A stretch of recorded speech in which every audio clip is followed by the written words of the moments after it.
Alright, I thought what I would do is look at some past thesis proposals here and see what we could do to try and learn a little bit more about what's been done in the past. Here's one. This is Andrew Gust. Andrew Gust is a patent attorney who worked in Stanford and had an invention, and he decided that he would have a patentable thesis, and he came up with this idea that if you want to weld pipe in your house and the pipe is right next to some sheetrock, you don't want to use heat because you could burn the house down. Now, a lot of times what happens is people use a mechanical device that puts a lot of pressure onto a special accessory that you can use to couple pipes, and when you put the pressure on that coupler, it essentially does a metallurgical weld. It makes a tight leak-proof bond. Yeah, it's a crimping tool. But what Andrew decided to do was to do this with magnetics, to impose the bond without pure pressure, and so instead of just putting in a crimp, he used what he called a magnetic pulse welding device. And so he said it would be good, if not better, than soldering. And it, of course, is solving a long-held problem. And his being a patent attorney, he was confident that he would get a patent on this, and I think eventually he did. So his basic idea is outlined here, and I think what's interesting about it is he followed the standard sort of outline that we're recommending for a thesis, with the problem statement, motivation, and approach. Mechanisms for doing validation, which is the collection of data, the societal implications, and his historical review. He did a very complete job, and yet he didn't do a thesis. So you could make the claim, but gee, if he didn't do a thesis, why did he have to do such a complete job? Well, he was a thorough individual who went through the process. And so he came up with what I would call an excellent start on a thesis. Right? In other words, if he decided to go forward with the thesis, he had a game plan. He could hit the ground running, and he knew exactly what he needed to do. He knew exactly what pace he needed to do it at in order to finish on time. In other words, having a proper proposal takes away a lot of what I would call the execution risk, because when you start a thesis, you begin sort of like looking at the forest, and you have to try and figure out how to get through the trees. But if you've already done that background work and laid down the foundation, then effectively moving forward becomes almost a purely mechanical thing.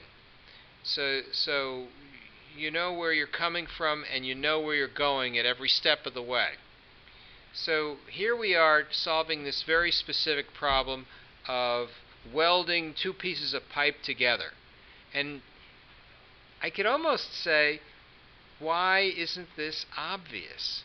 And the answer might be already available to us, because it's a long-held problem in the field, right? Welding pipe. And doing it without heat sounds like something that's very important, because you don't want to burn down the place. Also, there was this thing about doing it quickly. When people use those high-end $1,000 crimping tools, they're fast, and plumbers charge a lot per hour, so saving time means saving a lot of money. So there are these different approaches which he decided to use, and he thought, well, maybe we'll use capacitors and then use the impulse in order to be able to create a B field that will squeeze the pipe and do the crimp. Maybe there's a mechanism whereby you would just have power available.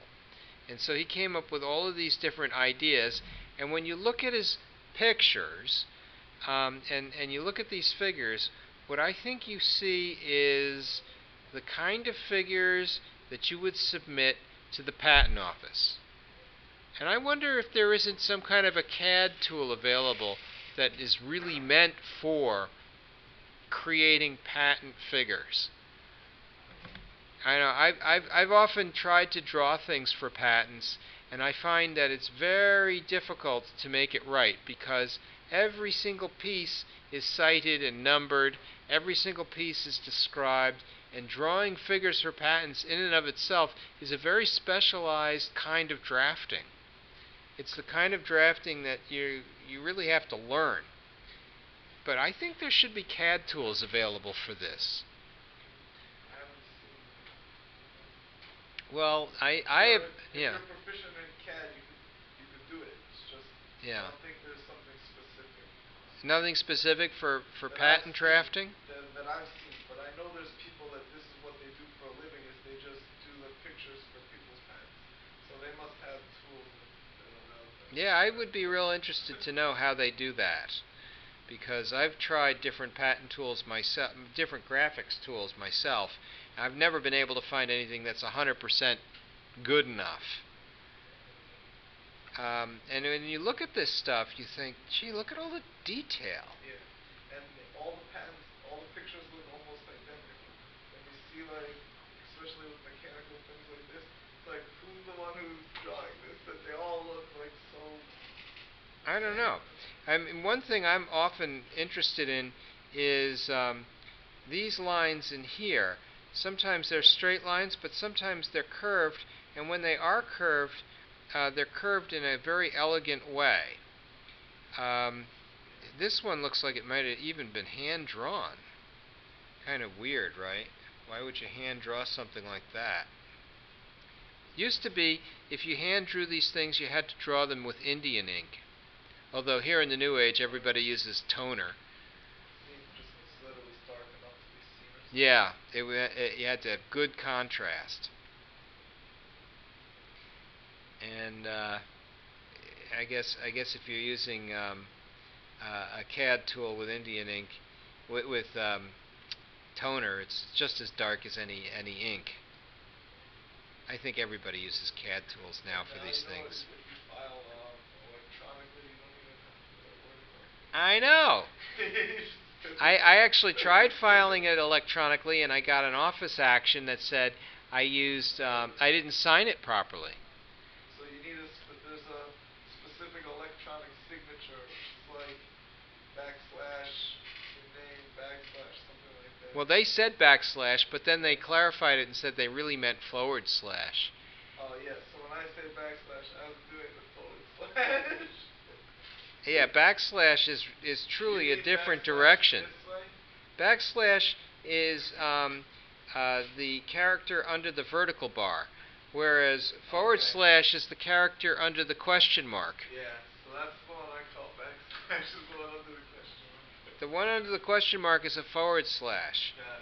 Okay. In ASCII, we call it ASCII character 92. That's the backslash. Based on the right? You see this division sign? Yeah. That's a forward slash. Okay. Because you go based on the head.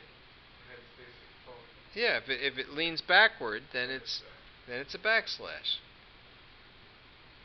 But it's interesting that people in the patent office don't know the difference. It's an easily correctable. They wanted me to spend $230 to refile because of the backslash.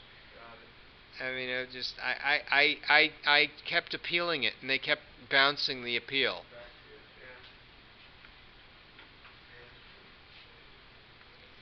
So I thought that was too bad, and so I eventually abandoned it because I thought, well, it's a business decision. I don't really want to spend the money.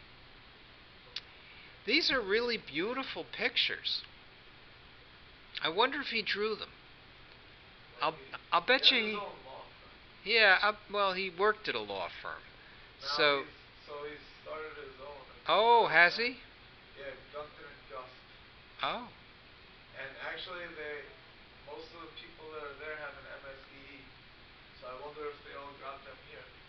I don't know. So here's an interesting idea. This guy makes an impulse of 500,000 amperes based on a charge of 16 kilovolts. That's incredible. I mean, think about how much power is involved instantly. So his magnetic pulse welder is capable of making this metallurgical bond in 20 microseconds? Unbelievable. So the distances involved are quite small. It has to fit very snugly. Does the magnet just pulls the crimping tool together? Yeah. Okay, so it's just, instead of it's speeding up the crimping, as opposed to if you were doing it by hand, you would physically have to be squeezing harder than you would be if the magnets were pulling themselves together. Yeah, I've seen these things work So where the crimping tools had a lot of, I'll call it leverage because of the gearing. But he's not saying that the magnets are being used to like weld the metal together. They're just being used to pull the crimping device together. Yep. Okay. So that's what talking about magnetic pulsing. I was thinking, what is it doing? Shooting magnetic waves or something? So here's an interesting thing that he's done, and I think this is very good. He did the taxonomy of different kinds of welding to show you where his contribution is in the area of joinery. So when we look at soldering, we see that's a kind of joining. And when we look at thermite, well, that is also another kind of welding, right? And you can do a kind of heat creation with lasers, and you can create heat with resistance elements. There's a thing here called, and I didn't know this, they call it explosive welding. So apparently you can use explosives to weld things together. I don't know people who do these things. I never heard of such a thing. But apparently that's a legitimate way. Yeah, you can use explosions. Now I can see how thermite can weld things together, but explosions, really? The ultrasonic welding sounds really fascinating. Wow. I'd love to learn more about ultrasonic, but he didn't do that. He had a thing called cold welding. So ultrasonic apparently makes heat. And so that makes sense. Yeah, with the proper ultrasonics, you can fry an egg. So that makes sense. So here he has a cold welding system, and then he has his magnetic pulse welding system, and then he knows he's specializing in tubes because it's pipes, and he can use same or dissimilar metals. So it's really a crimping tool. Now the question is, where is crimping in all of this? I assume it's under cold welding, and it might be under tubular. As I've seen these things, non-magnetic pulse tubular cold welds are certainly around. Yeah, there's something I just saw at Home Depot called like the shark bite or something like that. Shark bite? Yeah, it's like a little like teardrop shaped thing that has different sizes for different size pipes, and then you would just squeeze it with a wrench, and it's like it can fit in your pocket. Oh, neat. Squeeze it tight, and then that would help you couple. So what I'm thinking is we haven't really done the taxonomy description of where our contribution is in the field yet. And this taxonomy is so important because it allows us to really identify the area of knowledge. So I'm thinking that we should probably do that as a homework assignment. So, well, I mean, at this point now you have a very specific contribution, and I think you should be able to do a taxonomy that describes your contribution to the field and where it is relative to other things that have already been done. So let's see if we can do that.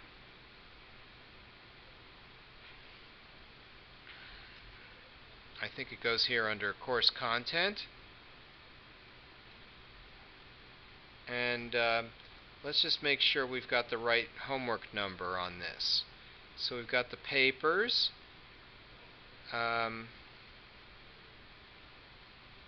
motivation, the ethics, validation, Gantt chart, midterm assignment. Alright. So what we're going to do here is, for your assignment, we're going to do the taxonomy.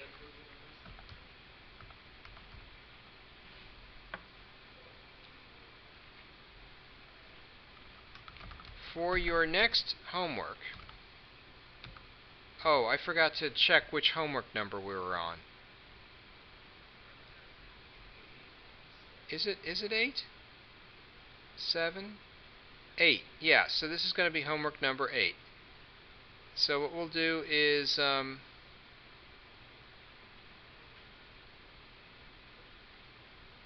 assignment, and we'll call it homework 8, taxonomy.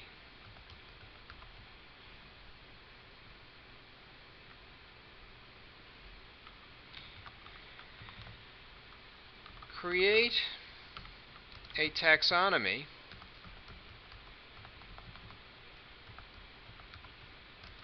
that describes where your contribution to the field of knowledge lies. Just as Andrew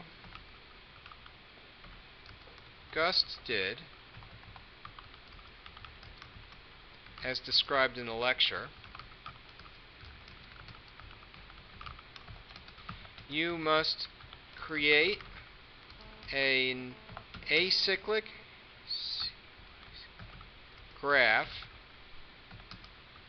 that categorizes the field and your contribution. So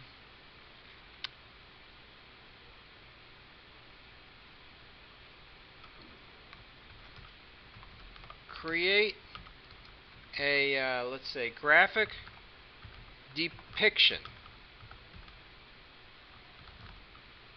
And then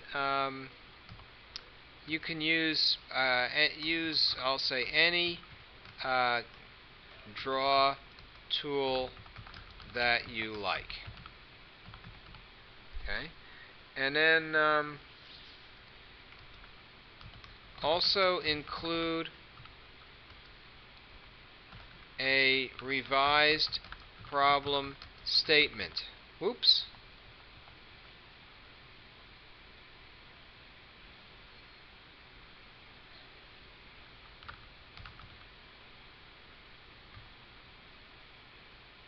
Well, I'll just say also include your problem statement, so that the taxonomy can be taken in context. How's that sound? Sounds good? Do you have any idea what you're going to use for drawing tool? You could probably use Word, I guess. Yeah, to do that, the taxonomy, to use Word. Yeah. I actually had a tool that takes parentheses in, nested parentheses, and then does a drawing. So a single attempt. Probably Word, or I could even do it in pictures. Due date is the 8th at 5 p.m. And we'll hit submit. Let's see what else we got in here. I'm going to go and look at Darren's thesis here. I think Darren did, yep. Yeah, he did a thesis on I'd like it if somebody would do a thesis like this one. He never followed through. A wireless mouse for disabled individuals. This is a good one because what you really want to do is you want to empower people who are quadriplegics to be able to use the computer. And if you think about it, most computers nowadays have a camera built in, like this laptop does. And if you could use the trackpad without having to actually use the mouse without having to use the trackpad, that would be really nice. So, For cell phones, I think the newest Samsung has there's really a software company that has like touchless technology for cell phones. Oh, And the newest Samsungs have like I think the camera in the phone allows you to scroll and do things like that based on like movements or eye movement, like or a head nod, something like that, that allows you to scroll through or pick up calls or not pick up calls. Yeah, similar to something yeah, like here that. he's using eye tracking. Yeah, there's a whole field of touchless technology that is becoming bigger as computers get smaller and smaller and go everywhere. Yeah, that you can use speech. We actually had a thing where the wheelchair was under speech control. That's pretty cool. Now let's see if there's a. I always wanted to find a good speak to type Oh, it's program. very difficult. Yeah, I always wanted to find. Now, I mean, now they have the text messaging on the phone. I don't have that on my phone, but when I was younger, that was like my dream. In the 90s, I was like, all the software, it would take hours to try to learn your voice commands and everything. Yeah, it Never takes a lot worked of well. training. I was looking for an easy way out of typing. And Yeah, this particular thesis doesn't look like it has any any taxonomy to it. it's probably an original image edited, not attached. Let's see if David Kingsbury has it. He was doing solar cells.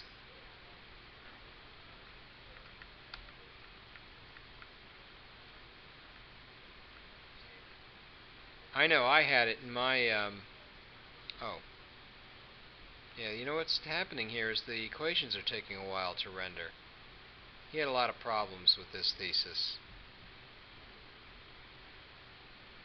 Let's try James Samuel. I think his thesis is pretty good. He did buck boost converters.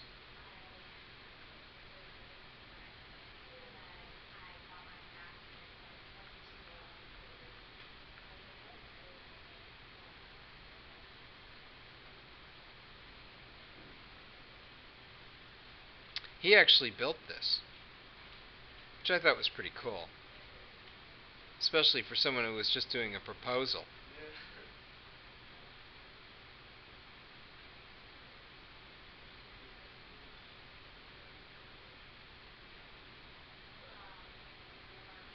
what's this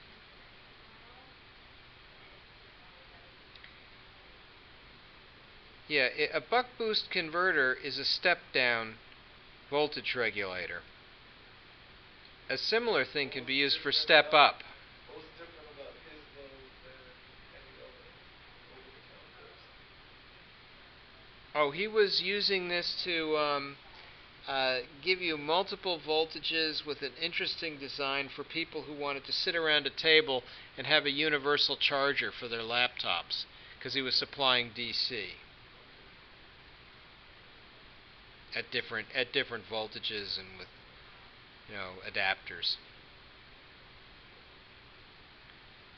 So what I am not seeing here is a good taxonomy, but I think we can find one. I know I had one in my thesis.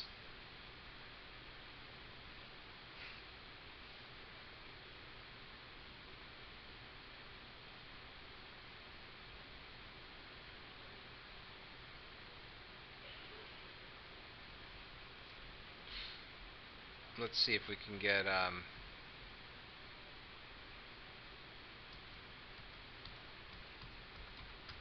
get a good thesis taxonomy in here.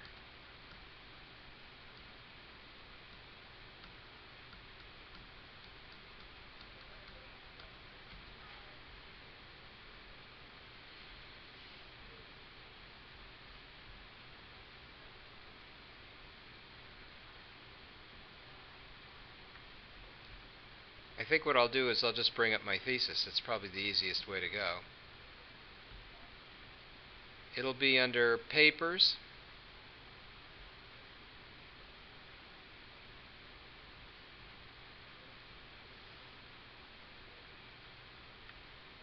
And here it is. And sensors. And there's a oops. So here's a sensor taxonomy, and it kind of shows where I'm at. If you look at the big sort of picture for robot vision systems, you could say, well, they're this is for my parking junk. You can see there's kind of two different ways in which you can look at vision systems, 2D and 3D. And I did a contribution that's more 3D.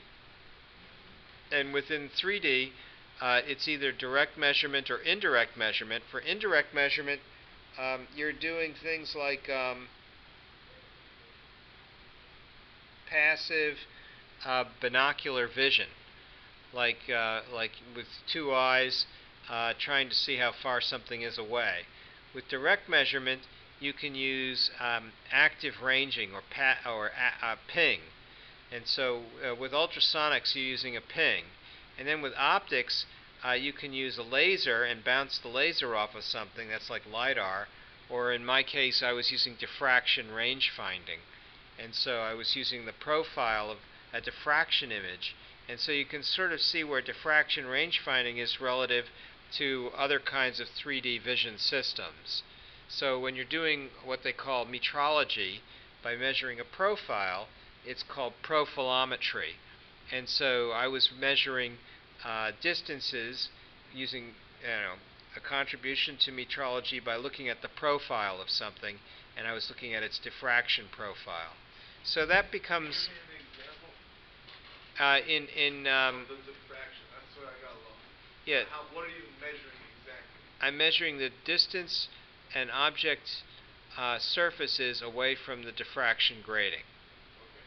Okay. So I'm actually doing a rangefinder, and I can get a whole series of different points by looking at the shape of the profile, because that profile, as it is distant away from two different orders of diffraction, I can get an actual range of an object. And so we have a series of, I'll call them patents, basic method patents, some of which that just say if you do anything with diffraction range finding, you're infringing on our idea. And it was allowed. Basic method patents are quite rare. And generally worth a lot because it represents a platform technology. Although in our case it was worth nothing because we never really commercialized. I mean, that's key. If you don't commercialize something, the patents are generally not worth anything. Unless you can license. Let someone else commercialize. Let's see now. I don't know that I have anything else in the taxonomy area, but what I can say is that if you look at the outline of my thesis, you'd see a taxonomy. And it's implicit, right? Because you can say, well, there's two kinds of closed-loop control I want to care about. 1D motion and 2D motion. So closed-loop control in 1D motion, and I have a whole series of different ways to approach it that are parallel with respect to the 2D motion. But in 1D motion, you can use internal sensors and external sensors and then do sensor fusion and then have simulation results. Then for 2D motion, you can do the same thing. Internal sensors, external sensors, 2D sensor fusion, and simulation results. So then you say, okay, how else could I have organized it? Instead of saying, well, two kinds of motion, 1D and 2D, why not do internal sensors and then do internal sensors 1D motion, internal sensors 2D motion? Right? So in other words, then you don't have to have so much duplication. Right? And then for external sensors, I could have external sensors in 1D and then external sensors in 2D. And then I could do sensor fusion in 1D and then sensor fusion in 2D. It doesn't make it any shorter. In fact, it organizes it differently. It's just a different way to organize it. Because it's not a strict AKO hierarchy. It's not a kind of hierarchy.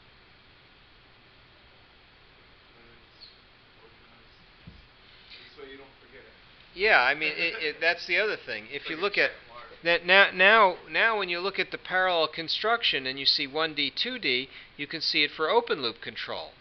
And now everything that appeared here in closed loop control appears in the same order in open loop control.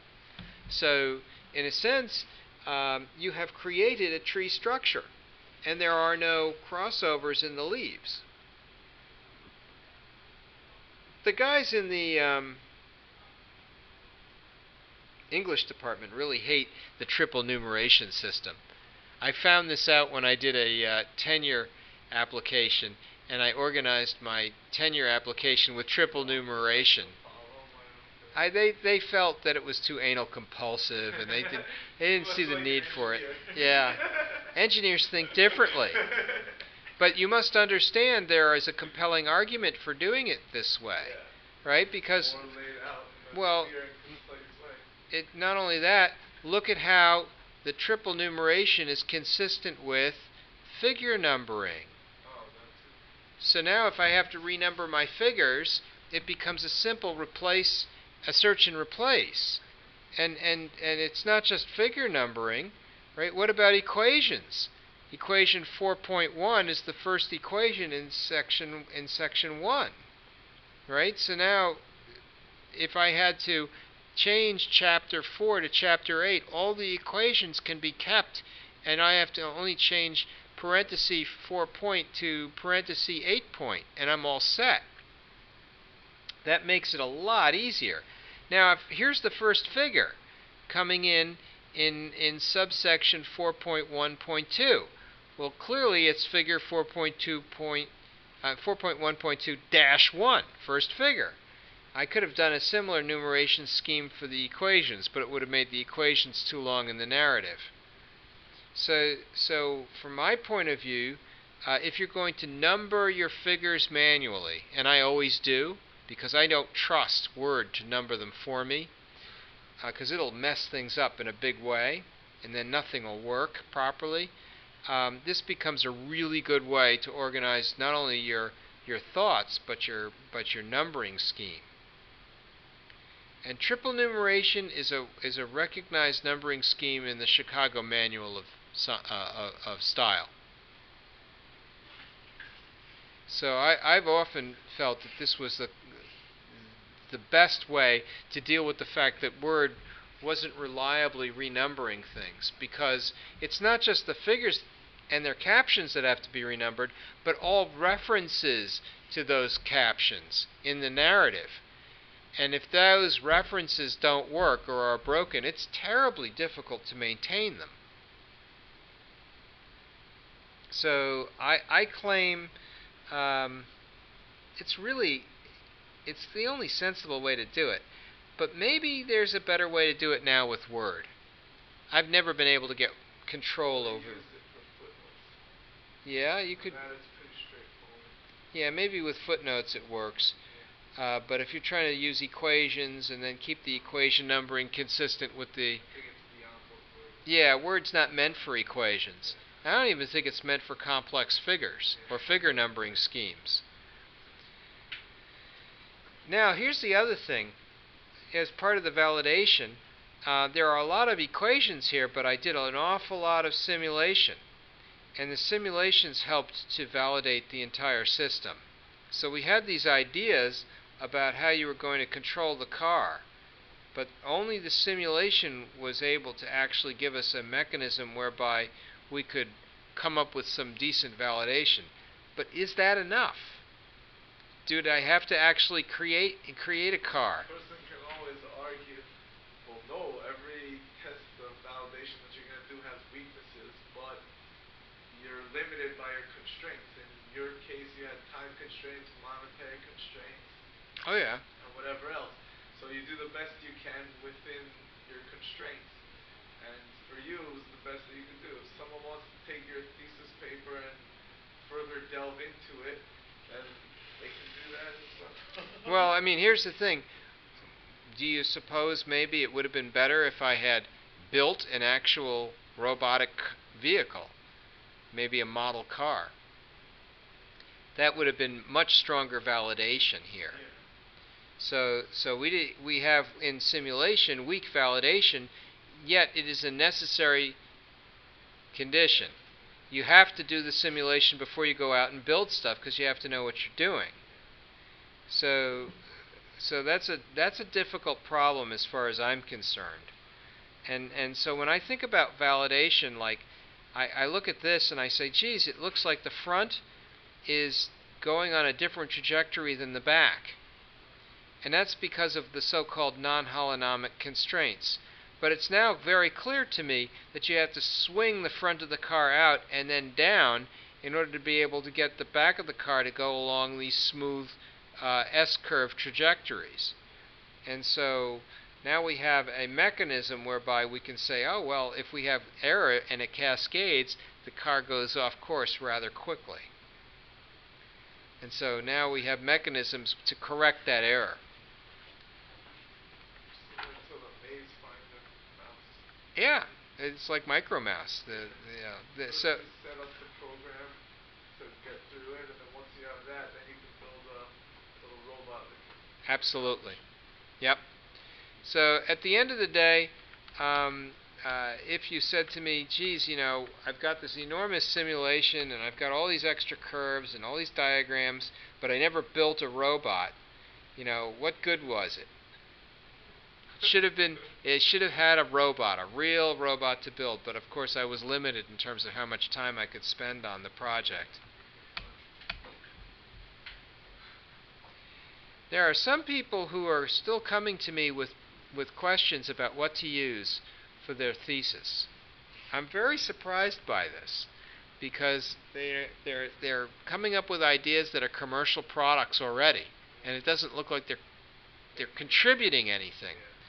But one thing that I found was I've got some robots of my own, and one of them was called the Mr. Tidy robot. And when I showed them Mr. Tidy, I said, geez, why don't you program Mr. Tidy to do something? And to make it different, add a camera so it can actually find the stuff that it's looking for and work autonomously. Well, that's a thesis.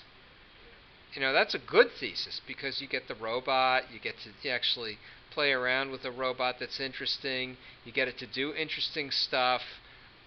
We've already got the robot assembled. There's already sample programs available.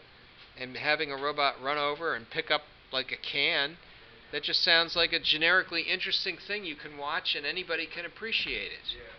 So as I see it, some of these exotic theses that people have come up with, they don't make any sense to me. You should just do something real with a real little robot. And I'll give you the robot if you want to use it. But, this is one of those things. It's got an arm. It's got these are interesting wheels. These wheels don't turn like normal wheels. If this wheel goes forward and that wheel goes backwards, this thing will turn on a dime because these little rollers will allow you to go laterally. So you can turn like a tank would turn, directly around your center without having to do a lot of extra maneuvering. In fact, this is a robot that can slip sideways. This is a robot that is not subject to non-holonomic constraints. So what you do in your car, in order to make a robot go and change its orientation, you do not have to do with this robot. It can roll like an office chair in any direction at any time. Because the front wheels aren't, I don't know what you call it, when They, the two of them are locked together yeah, like in a car. they are able to slip sideways. They do not have to roll without slip. Now, if you think about it, if you had the kind of standard wheels that you're used to, you could go anywhere you want to on the plane, but you couldn't go any way you wanted to. You'd be subject to a lot of back and forth maneuvering. But with this kind of a robot, you don't even have to think about that stuff. If you want to turn 90 degrees left, you turn 90 degrees, and you don't have to maneuver to do it. Yeah, two separate controls for each tire. Yeah, these are completely separated tires with different transmissions, and you can see how these gears are configured. The entire assembly for the arm in here is running off a DC motor with a lot of gears. That's for the clamp, and more DC motors to make it go up and down. But there's no like elbow to make it rotate. So that's kind of a cool little thesis. I think someone could do this, but no one seems to have expressed an interest in it. What kind of programming can this robot take? Like anything? I believe everything that you program in this robot looks like C or Java. Okay. So it's like similar to the Arduino, you write up. Yes. Oh, it's an Arduino compatible okay. sketch-based program. It's Arduino. And you just plug it in and it'll take it. Yep. Yeah, this is an Arduino-based robot. Here's someone who put an XB interface on it, so you could teleoperate it, which I think is a nice idea. Yeah. Here's a bigger robot. Oh, I don't know what this is for. Mr. Tidy.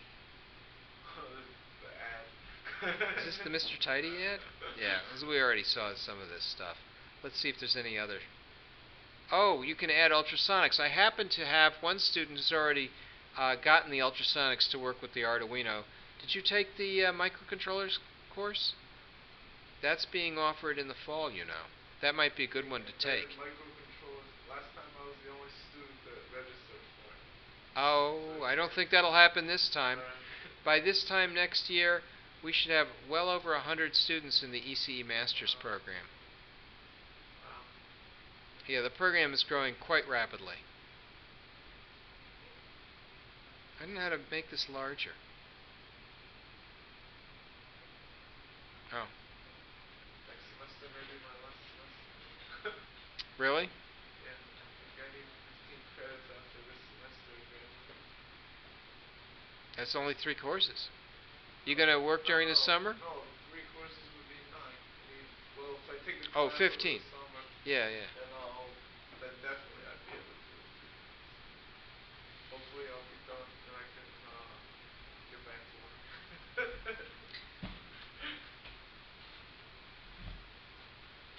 Well, I'm thinking that we've kind of run through a few different theses. We've got an assignment. We've had an interesting discussion about when inventorship is determined.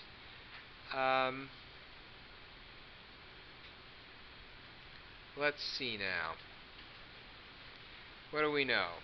Only inventors can apply for patents. Even here in the new age of the America Invents Act and first to file, you still have to be an inventor. So in a sense, you know, here's an interesting thing. If you look at Senator Blumenthal's record, his voting record, he was a co-sponsor of the America Invents Act. And if you look at who voted for it, there was a couple or 3 abstentions, 6 people total who voted either abstained or voted against the America Invents Act, and then everybody else voted for it. Now, some people claim that it's not constitutional, but my question is, well, if you have 94% of the legislators voting for it, well, you certainly have sufficient numbers to amend the Constitution. How could you claim it's unconstitutional? So that, if a court were to rule on it, they would have to take that into account. I think because essentially you only need 2/3 in order to amend the Constitution. And if you have 94% of the senators, how could it possibly be unconstitutional? So, I mean, that argument may not be exactly right because it's being made by a layperson. And, of course, they didn't vote to amend the Constitution. They only voted to pass some legislation. But you got to figure, hey, look, they did the same thing with the Patriot Act. They passed it with 94%. Right? And you say, well, gee, it doesn't seem very constitutional to me. Look, 94% of the legislators voted for it. If they wanted to amend the Constitution, basically the Bill of Rights is out the window. You got that many senators, you could repeal the Second Amendment and repeal the First Amendment. Right? Oh, it's harder to do than that because you have checks and balances.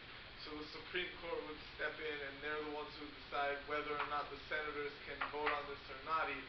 Because if it's unconstitutional, then it goes against what the Constitution is saying. The Constitution admits for its own amendment. The Constitution says but it can't be unconstitutional. It's very hard to amend the Constitution. Well, not if you have 94% of your legislators. Yeah, true, but that was when they were voting on this thing. I mean, let's put it a different way. If you wanted to repeal prohibition with an amendment, you can certainly do it if you have the votes. And the courts cannot tell you that you're not permitted to amend the Constitution because it's unconstitutional, because that's the whole point of being able to pass an amendment. So one could make a compelling argument that you could never have outlawed slavery if you weren't able to amend the Constitution. And so at some level, being able to amend the Constitution is a very good thing. Right? So still, I think there's only been maybe 4 or 5 changes to the Constitution since it was first drafted. So it's like some people are more... A lot of amendments. Yeah. So people, I think, are less inclined to change the Constitution or amend it than they would be about voting one way on a bill that they may or may not care about. That's true.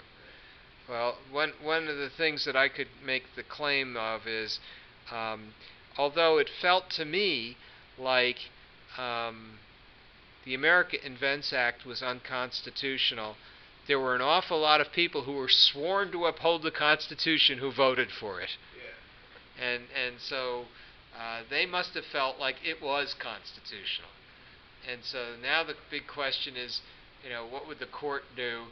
Would they take into account the fact that so many people voted for it? And I think the court would almost have to. Because the court is, what happens a lot of times is the Supreme Court says, like, for things like this, they would say something like, well, this is not for us to decide, it's for the legislators to make a law. And that's in right. this case, they've already made the law, so you have to live by the law. Yeah, that's right. And they can interpret it. But this is the other thing. Suppose I said the right to keep and bear arms shall not be infringed. And then somebody else says, well, the power to tax is the power to destroy. And then you say, well, wait, now I have to pay a tax on my firearms? Well, that's, if you can tax firearms or license them, it no longer feels like a right. It now feels like a privilege. And so now the question is, are you infringing on my right if you essentially said, look, I have to have a license in order to hold a firearm? That sounds like an infringement to me. And how would I reword the Constitution to make it more clear? So for certain things, they're able to, the government can do certain things as long as they have a justification for doing it. So in this case, they could say, safety's sake, you need to have a firearm license. Otherwise, there'd be chaos in the street and we would still have legalized dueling. But that's all it takes in order for the law to be constitutional. When it comes to something like that, which is affecting all the people, there's different levels of scrutiny that you would review a law based on. So when you say a law is unconstitutional, there's different levels of scrutiny that it has to be reviewed under. So if a law affects everybody equally, then it's reviewed under the lowest level society and making society safer and better, passes. Like, it's constitutional. Becomes Whereas, constitutional. yeah, unless, like, the only thing that's reviewed, I think, with strict scrutiny, I don't remember for sure offhand, but definitely, like, race, and there's certain laws that are specific to race and religion, different things like that, that are reviewed under strict scrutiny, which is a much higher level or burden that the lawmakers would have to pass in order for it to be constitutional. But for something that affects everybody equally, like the American Invents Act and like gun safety, those things are very easy for them to pass a law about it. Like, whether or not it's constitutional. well, so that's the thing. Like, when you say unconstitutional, it has to either it passes the level of being constitutional or not. If it's considered to pass the level of scrutiny that it's being reviewed under the Supreme Court with, if it passes that level, it's constitutional. Unless it goes directly against something that the Constitution says. Well, the Supreme Court changes its mind from time to time. Yes, because things that, for example, like segregation used to be constitutional, and things like that society no longer accepts. And slavery used to be constitutional. Exactly. So like, society has changed, and we make laws to amend that because they say the Constitution is a living, breathing document. But in order to change the Constitution, you amend it. And here, we didn't amend the Constitution, we simply legislated around it. Yeah, in this case, You know, and so it's one thing to say, okay, we're going to outlaw alcohol, and then we're going to change our minds about outlawing alcohol. But in both cases, when that occurred, there were amendments to the Constitution. Yeah. Now, you could make the same argument for slavery. There were amendments to the Constitution. So I say, if you want to infringe on the right to keep and bear arms, you need to amend the Constitution, or it becomes unconstitutional. Yeah. Well, there's easier ways. Like, for example, the federal government has said that, like, marijuana is illegal in the United States of America. However, certain states within their constitution are saying we'll allow it under certain, like, medicinal purposes and things like that. So in a state like California, where you're allowed to purchase legally marijuana, it's still a crime in the United States' eyes. So that's where, like when you prohibited alcohol in the Constitution, it affected all the states equally. And it made it illegal for anybody to be making or consuming alcohol, basically, except for, like, religious purposes. Yeah, and when the city of Chicago attempted to make it illegal to buy a gun in the city of Chicago, it was ruled as unconstitutional. In that city, okay. Because they were trying to get around what it was considered so that law specifically was ruled as unconstitutional. Right. Yeah, the right to keep and bear arms is including the right to be able to buy arms. Yeah, which comes from the Constitution. And it's a constitutionally. So locally, abridging the Constitution is not considered acceptable.